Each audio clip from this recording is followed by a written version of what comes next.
Bună ziua, bună seara!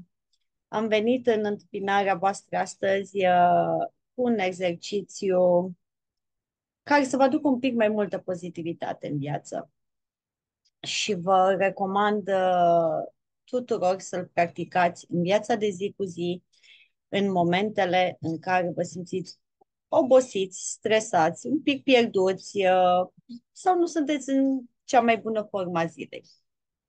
Vă recomand să faceți acest exercițiu ori de câte ori simțiți nevoia. Nu există limită, nu există o oră anume, doar încercați să vă schimbați starea de spirit cu exercițiul pe care vi-l prezint.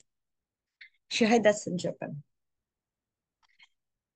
Începem pe cantul palmei și facem exercițiul doar pe pozitiv. Hai să trecem cu toții pe pozitiv. Chiar dacă nu am o stare foarte bună, mă accept și mă iubesc exact așa cum sunt. Chiar dacă nu mă simt foarte bine astăzi, mă accept și mă iubesc exact așa cum sunt. Chiar dacă astăzi trec printr-o situație pe care nu mi-aș fi dorit-o, mă accept și mă iubesc exact așa cum sunt. Orice situație din viața mea are o rezolvare.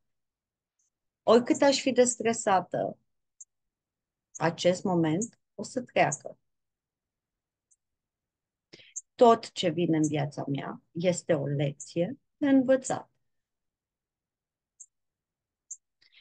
Am mai mult stres în mintea mea decât este în realitate.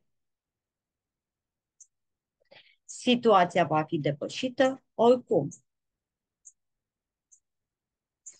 În sufletul meu știu că totul are o rezolvare. Eu sunt puternică și pot să trec peste orice mi oferă viața. Sunt în armonie cu mine, însă în minte, în trup și suflet.